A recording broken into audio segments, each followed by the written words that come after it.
यावल तालुक्यातील डांबुर्णी शिवारात 2 वर्षाच्या मुलीला बिबट्याने उचलून नेऊन तिचे लचके तोडले. या दुर्दैवी घटनेत बालिकेचा मृत्यू झाला आहे. बिबट्याच्या हल्ल्यात बालकाचा मृत्यू झाल्याची ही दुसरी घटना आहे. वन विभागाला बिबट्या सापडत नसल्याने वन विभागाच्या कामगिरीबाबत ग्रामस्थांमध्ये तीव्र संताप व्यक्त केला जात आहे. 17 एप्रिलच्या रात्री 1 वाजेच्या सुमारास डांबुर्णी शिवारामध्ये असलेल्या प्रभाकर चौधरी यांच्या शेतात असलेल्या मेंढपाळाच्या 2 वर्षीय मुलीला बिबट्याने उचलून नेल्याचा नातेवाईकांचा संशय आहे. मुलीचा मृतदेह जवळील शिवारात मृतावस्थेत आढळून आला. अशीच घटना 6 मार्च रोजी घडली होती. यात 7 वर्षीय बालक केशा प्रेमा बारेला त्याच्या आईसोबत जात असताना बिबट्याने त्याच्यावर हल्ला केला होता. यात त्याचा मृत्यू झाला.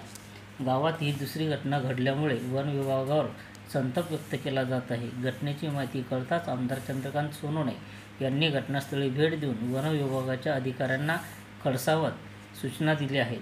यावेळी यावल तहसीलदार, कृषी उत्पन्न बाजार समितीचे उपसभापती बबलू कोळी, संचालक सूर्यभान पाटील, गोटू साळुंके, जगदीश साळुंके, बाळू पाटील, नाना कोळी, अण्णा कोळी, डोणगावचे सरपंच भैया पाटील, ग्रामस्थ, शेतकरी उपस्थित होते.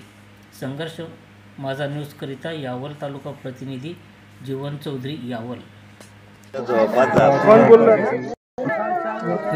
आले होते ते म्हणे तुम्ही गाव सोडून चालले जावा. गाव सोडून नसेल, गावात जवळ सांगितलं. गाव काय आता तुम्ही गाव सोडून गाववाले राहणार नाही का? वाघ येत होतं का, बिबट्या येत होतं का? आता आला म्हणून 3-4 वर्ष कोणी त्रास दिला का? सहकार्य करू, पण ते त्यांना पकडण्यात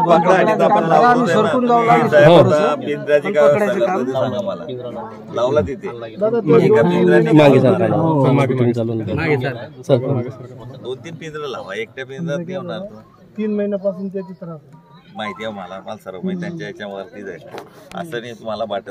डिपार्टमेंट काम करताय. ही घटना घडल्यापासून रोज फिरताय.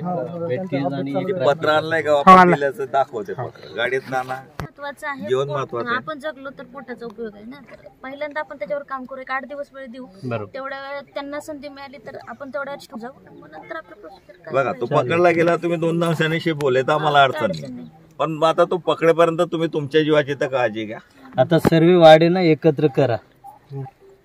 गाव एकत्र करा, ग्रुप करा, 2 ग्रुप करा. 4च आहेत ना. 4 तास कोणी झोपा, 4 तास बाकी झोपा. 4 तांडे 4 जगो पे रस स्टॉप आहे असं. 4 जागावर आहे ना. तुम्ही सगळे एकत्रित गावाच्या बाजूला मी तलाठी आहेत म्हणजे बरोबर. तिथे तुम्हाला जिथं सोयीस्कर आहे ना, तुम्हाला जिथे पाणी वगैरे असेल ना तिथे शिपवा सध्या 2-3 दिवस त्याचं हे लोकेशन लागेपर्यंत. नाही तर काय व्हायचं, पुन्हा आला पुन्हा कोणाला घेऊन गेला तर काय करायचं. बरोबर.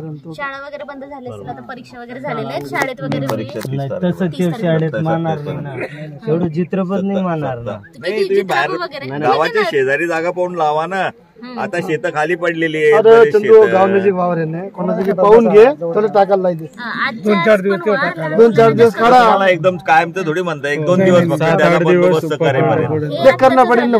पण कायमस्वरूपी सांगितलं की तुमच्याकडे कुत्री वगैरे पाहिजेत, भुंकलं पाहिजे, भुंगड्याची काठी पाहिजे, कंटिन्यू अलर्ट पाहिजे. आपण मोकळे जर आकाशाखाली राहतोय तर अशा अटॅक होणार आहे. आपण निसर्गात आहे. एक वेळेस आपण प्राण्याचं समजू शकतो, पण मग माणसाचं जे आहे ना ते तुम्ही थोडस प्रोटेक्टिव्ह राहा. हा, तेच.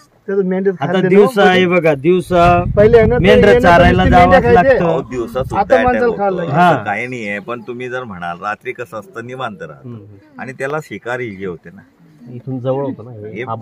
येतो कुठून जनरली केळीच्या याच्यामधून लपत छपत येत. आपण त्याला प्रयत्न करू. साहेब व्यक्तिगत तुम्ही लक्ष घालून करा. मला वरती कोणाशी बोलायचं असेल तर सांगा. त्याच्यात संकोच करू नका. की तुम्हाला वरनं काही सपोर्ट होत नसेल तर मी बोलतो, कलेक्टर महोदयांशी बोलतो आणि त्यांना सांगतो की एनी हाव कंडिशन तुम्ही वरच्या सचिवांशी किंवा सचिवांशी बोलतो. तुम्ही मला सांगा कोणाशी बोललं पाहिजे का. पण हा बंदोबस्त करा. आता याच्या पुढे असं होत नाही.